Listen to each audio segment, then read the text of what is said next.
두 번째 리포트는 유럽 11개 나라에서의 감염 및 MPI의 영향을 추정한 보고서로 3월 30일 발표되었습니다. 인트로덕션입니다. 앞선 3월 16일의 리포트와 도입 부분은 거의 비슷한 내용으로 구성되어 있으며 이 RT, Time Varying Effective Reproduction Number, RT에 대한 개념이 설명되어 있는데 1 미만으로 유지되면 새로운 감염의 발생이 감소하여 궁극적으로 전염병이 통제되고 1보다 크면 전염이 피크에 달할 때까지 감염이 증가하고 결국 집단 면역의 획득으로 인해 감소하게 됩니다. 본 보고서에서는 베이지안 메커니스틱 모델을 11개 유럽 국가에서 관찰된 사망에 적용시켜서 어택 레이트의 상하한 범위, 케이스 디텍션 확률 및 시간에 따른 리프로덕션 넘버 RT를 유추하려고 합니다. 또한 이러한 개입들이 현재까지 RT를 1 이하로 낮추는 데 성공적이었는지 여부를 평가해 보고자 합니다. 분석에 포함된 11개 국가의 인터벤션 타이밍에 대한 표입니다.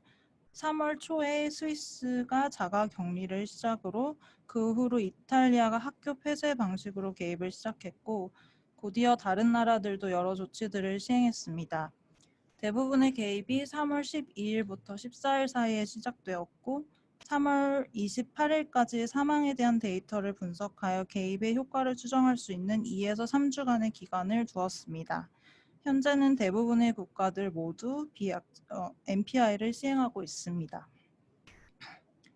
이탈리아에서는 3월 28일 기준으로 누적 590만 명이 감염되어 인구의 9.8%의 감염률을 보이고 있습니다.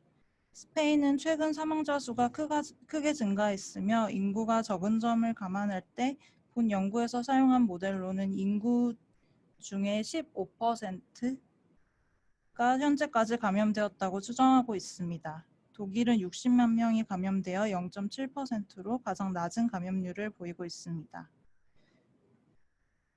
감염, 사망 및 RT에 대한 국가별 추정치를 나타낸 자료입니다. 왼쪽은 Y축은 일일 감염자 수를 나타냈고 갈색은 보고된 감염, 파란색은 예상된 감염이며 짙은 파랑은 50% 신뢰 구간, 옅은 색은 95% 신뢰 구간을 의미합니다. 감염자들이 개입을 통해 즉시 덜 감염된다고 가정하기 때문에 모델에 의해 추산되는 일일 감염자 수는 개입 직후에 감소하게 됩니다. 중간은 일일 사망자 수를 보여줍니다. 그리고 오른쪽은 시간에 따른 RT를 보여주는데 각각의 아이콘은 개입을 의미하고 이 개입이 늘어날수록 RT가 감소하는 것을 나타냈습니다. 논문 원문에는 11개국 모두에 대해 자료가 있고 발표 자료에는 그 어택 레이트이 가장 높은 스페인과 이탈리아 그리고 낮은 독일과 노르웨이를 첨부했습니다. 럭다운을 시행했던 스페인과 이탈리아에서 RT값 감소가 빠른 시간 내에 급격히 이루어짐을 확인할 수 있습니다. 피겨 3는 이탈리아와 스페인에서 각각 확인된 일일 사망자 수 및 앞으로의 예측 사망자 수를 나타낸 것입니다. 파란색의 경우 MPI 중재 개입 시의 일일 사망자 수를 본 연구 모델로 추정한 것이고 분홍색의 경우 아무런 개입 조치가 없을 경우로 예상한 것입니다. 현재 가장 공격률이 높은 두 나라 이탈리아와 스페인에서 개입에 의한 일일 사망자 수 확연한 감소를 확인할 수 있습니다. 이 그림은 각각 5가지의 정부 개입, 락다운, 퍼블릭 이벤트, 스쿨 클로저, 셀프 아이솔레이션, 소셜 디스턴싱 각각의 개입이 퍼스트 인터벤션이었는지 아니면 다른 개입에 뒤따른 조치였는지에 따른 상대적인 RT 감소 정도를 나타낸 것입니다. 95% 신뢰 구간과 함께 표시된 것으로 100% 감소가 달성되면 RT는 제로, 즉 코비드 전파는 더 이상 없음을 의미합니다. 럭다운의 경우 50%에 가깝게 RT 감소에 가장 큰 영향을 주는 것을 볼 수 있습니다. 디스커션입니다. 앞서 보여드린 테이블 1처럼 평균 4.9%의 어택트 레이트를 보이고 있으며 이는 국가 간 상당한 차이가 있습니다. 또한 RT 값이 크게 하락함에 따라 집단 면역 획득 속도 역시 급격히 느려질 것이고, 이는 인터벤션이 해제되면 바이러스가 빠르게 재확산될 수 있음을 시사하고 있습니다. 우리는 주요 MPI가 그 효과를 관찰할 시간이 있었던 이탈리아나 스페인 같은 국가에서 RT 넘버에 상당한 영향을 미쳤다고 추정하고 있습니다. 그러나 많은 국가에서 연속적으로 개입을 시행했기 때문에 각 개입의 개별 효과 규모를 추정할 수 있는 자료가 충분하지 않으며, 노르웨이의 경우 모든 개입이 한 번에 시행되어 개입의 개별 효과는 식별할 수 없었습니다. 제한점으로는 개입의 효과가 모든 나라에서 똑같다고 가정한 것을 들 수 있습니다. 개입의 정도도 나라마다 다른데, 예를 들어 대부분의 나라는 봉쇄를 시행할 때 2명 이상의 집회를 금지한 반면 스웨덴 정부는 10명 이상의 집회만 금지했습니다. 이러한 차이는 데이터가 거의 없는 국가에서 인터벤션의 영향을 왜곡할 수 있는 제한점이 있기 때문에 앞으로 더 많은 데이터의 축적과 그에 대한 분석이 필요하겠습니다. 네, 두 번째 보고서에 대한 서머리입니다. 신종 코로나 바이러스 출현으로 많은 유럽 국가들은 전례 없는 MPI를 시행하고 있습니다. 이 보고서에서는 세미 메카니스틱 베이지안 모델을 사용하여 이러한 개입들의 영향에 대해 추론했습니다. 이탈리아에서 매일 보고되는 사망자의 증가세가 점점 둔화되고 있는 것이 몇 주 전 시행된 개입과 일치하는 것을 발견했습니다. 이탈리아에서는 3월 11일 락다운 무렵에 Effective Reproduction Number가 1에 가깝게 감소했을 것으로 추정하고 있습니다. 전반적으로 유럽 11개의 국가들이 그들이 MPI 개입에 의해 Reproduction Number를 줄일 수 있었다고 여겨지며, 최소한 3월 말까지 추산했을 때 현재 시행 중인 개입으로 평균 5만 9천 명의 사망을 줄일 수 있었을 것으로 보입니다. 현재까지 감염된 인구 비율, 공경률은 스페인에서 가장 높고 그 다음이 이탈리아 순이며 독일과 노르웨이에서 가장 낮은 것으로 추정됩니다. 비약물적 중재의 영향을 관찰하기 위해 필요한 2, 3주 정도의 기간을 고려할 때 대부분의 국가에서는 최근의 개입이 효과적이었음을 확신하기에는 너무 이른 시기로 생각됩니다. 따라서 신종 코로나 바이러스의 전염 속도가 줄고 있다는 확실한 결론을 위해서는 현재의 개입이 그대로 유지되고 앞으로 몇 주 동안 환자 발생 사례와 사망자 수 추이를 면밀히 감시하는 것이 중요하다고 할 수 있습니다. 네, 제가 오늘 준비한 내용은 여기까지입니다. 감사합니다. 예. 오늘 저널이 2개나 됐는데 발표해 주느라고 너무 수고 많으셨습니다. 오늘 저널은 사실 이제 오늘 4월 20일이기 때문에 다소 지난 이야기가 돼버렸긴 한데, 학자들이 대유행을 어떻게 대응했는지를 보는 어마어마하게 역사적인 저널입니다. 저널이 싫은 건 아니고요. 그냥 임페리얼 칼리지 코비드 19 팀에서 리스폰스 팀에서 보고서 형식으로 낸 거고, 거기 홈페이지에 가면 그냥 무료로 다운받을 수 있는 보고서고요. 이 팀에 들어가 보면 유명한 사람 많은데 제일 그 수장이 닐 퍼거슨이라는 그 통계학자고, 이 통계학자도 좀 웃긴 이야기지만 그 영국 총리도 걸렸지만 이 닐 퍼거슨도 코비드 19에 걸렸습니다.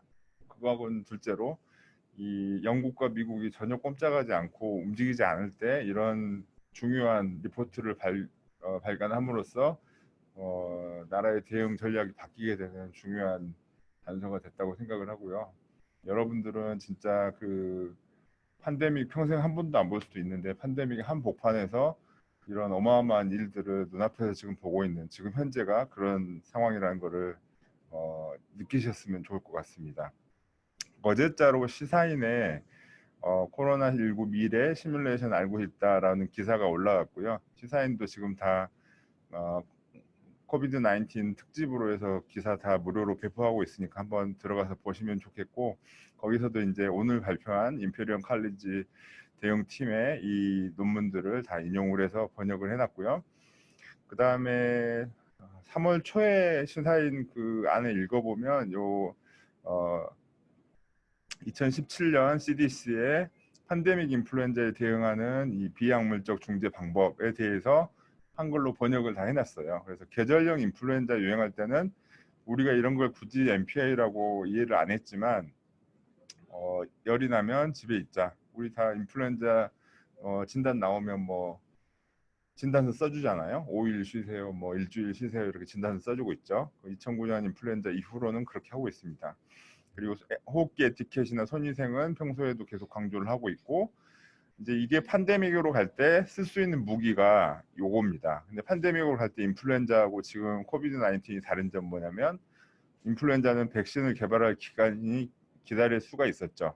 그리고 운이 되게 좋았지만 오셀타미비어라는 항바이러스 때도 있었습니다. 근데 지금은 코로나 바이러스에 대한 항바이러스는 지금까지 인류가 한 번도 만들어 본 적이 없었고 뭐 메르스 에볼라에 썼던 렘데시비어라는 약이 있었는데 그것도 지금 연구가 시원치가 않고 그것도 그런 주사제이기 때문에 대용량으로 만들어서 뭐 전 세계 사람들한테 뿌리고 이럴 상황은 거의 안 되는 것 같고요. 백신은 아시다시피 우리 인류가 코로나 바이러스에 대해서 백신을 성공해 본 적이 한 번도 없습니다. 지금까지 한 번도 성공 못 했는데 갑자기 1년 만에 된다. 이건 거의 어려운 일이라고 생각을 하고요. 비약물적 중재에 볼룬타리 홈 아이솔레이션과 볼룬타리 홈 쿼런틴이 두 가지가 다른 점이 이거는 확진되면 쉬라 그 뜻이고요. 쿼런틴은 말 그대로 병이 걸린지 안 걸린지 감시한다는 뜻이잖아요. 그래서 의심만 돼도 본인 물론 가족까지 머무른다는 뜻입니다. 지금 우리가 이거를 알게 모르게 다 하고 있었죠. 확진자하고 접촉자는 2주 동안 자가격리가 들어가고 있잖아요. 그래서 이 쿼런틴을 상당히 광범위하게 이 코비드 19에 맞춰서 저희가 적용을 하고 있었던 거고 우리나라는 그건 너무 당연하게 하고 있었지만 이게 당연하지 않았던 나라들이 지금 4월 중순에 이렇게 고난을 겪고 있는 겁니다. 지역사회의 학교 휴교나 휴업, 대중교사 변경 연기 취소 이런 것들이 이 MPI의 엄청 중요한 핵심들이고 스쿨 클로저는 그 중에서도 가장 중요한 핵심입니다. 아까 앞에서 각각의 효과에 대해서 보여드렸었고 그걸 적용할 때마다 RT 값이 딱딱딱 떨어지는 거 보셨죠? 요새 이제 처음 들어본 분도 계시겠지만 타임에 따른 리프로덕션 넘버가 RT입니다. 그 RT 값이 우리의 이제 유일한 전략의 목표라고 볼 수가 있고 초기에는 R0 값이 한 2점대, 3점대라고 알려졌지 않습니까? 그 감염 재생산 지수는 굳이 이제 제가 설명 안 드려도 잘 아시겠지만 우리나라는 지금 RT 값이 1점대 한참 이하, 0점대, 0.3 정도로 계산이 나오고 있습니다. 그러니까 그래서 이렇게 조절이 되는 거지 그 RT 값을 잠깐 방지해서 1 이상으로 만들면 우리도 이탈리아나 미국 상황이 되는 거는 한 2주면 충분합니다. 그래서 학교 개학이나 그다음에 그 사회생활 다시 원상복귀하는 거에 상당히 좀 고난이 많이 따를 거고 잠깐 열었다가 문제 생기면 바로 닫아야 될 가능성이 높습니다. 요거는 확진자와 접촉자 격리 시점에 따라서 얼마나 빨리 격리를 해야지 효과가 좋을지에 대한 내용이고요. 이 전파 가능 확률이 30%다. 이 말은 뭐냐면 어택 레이트. 아까 우리 선생님이 잠깐 공격력이라고 했는데 건강률이 아니라 발병률로 우리는 보통 해석을 합니다. 그러니까 100명한테 같은 균을 노출시켰을 때 몇 명이 생기냐. 그러니까 그게 30%인 경우에는 컨트롤 안 하면 이건 지금 10,000명 가상 인구로 했을 때 시뮬레이션 해보면 그렇게 다 퍼지는 거예요. 1일 후에 격리를 할 때도 결국은 8,000명이 생기는데 감염자만 격리할 때고 감염자와 접촉자를 다 격리를 하면 심지어 30%가 되더라도 60%가 되더라도 이렇게 억제를 할 수 있다는 뜻입니다. 그래서 우리가 접촉자까지 격리를 하고 있는 거고 그렇게 두 가지를 격리하면 조금 늦게 이틀, 4일째 격리를 하더라도 이건 격리가 억제가 되죠. 30%일 때 한 4,000명까지만 생기고 억제가 된다는 뜻입니다. 우리가 실제로 아이솔레이션을 진단되고 아이솔레이션하는 평균 타임이 한 2, 3일 정도 되거든요. 우리나라가 되게 빨리 해서 2, 3일입니다. 그래서 2, 3일 정도, 이 정도에 들어갈 때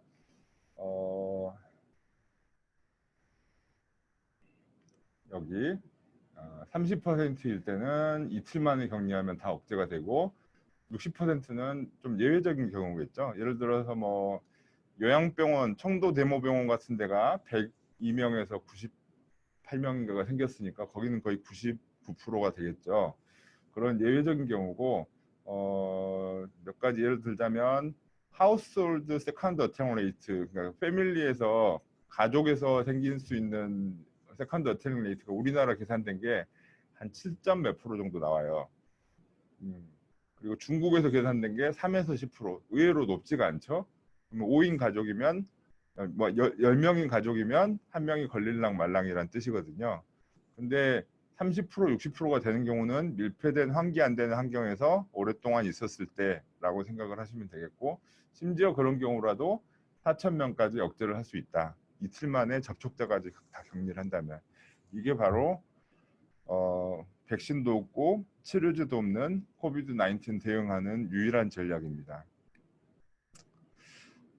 옛날에는 보건학자만 알아면 됐던 R0, RT값, 그다음에 뭐 MPI 이런 것들을 이제는 일반 국민까지 알아야 되는 그런 세상이 됐고, 이 의료기관에 근무하는 사람이라면 그 정도는 다 알아야 된다고 이제 생각이 됩니다.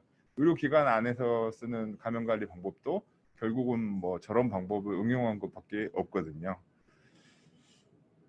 네. 긴 시간 들어주셔서 감사하고 오늘은 이걸로 마치겠습니다.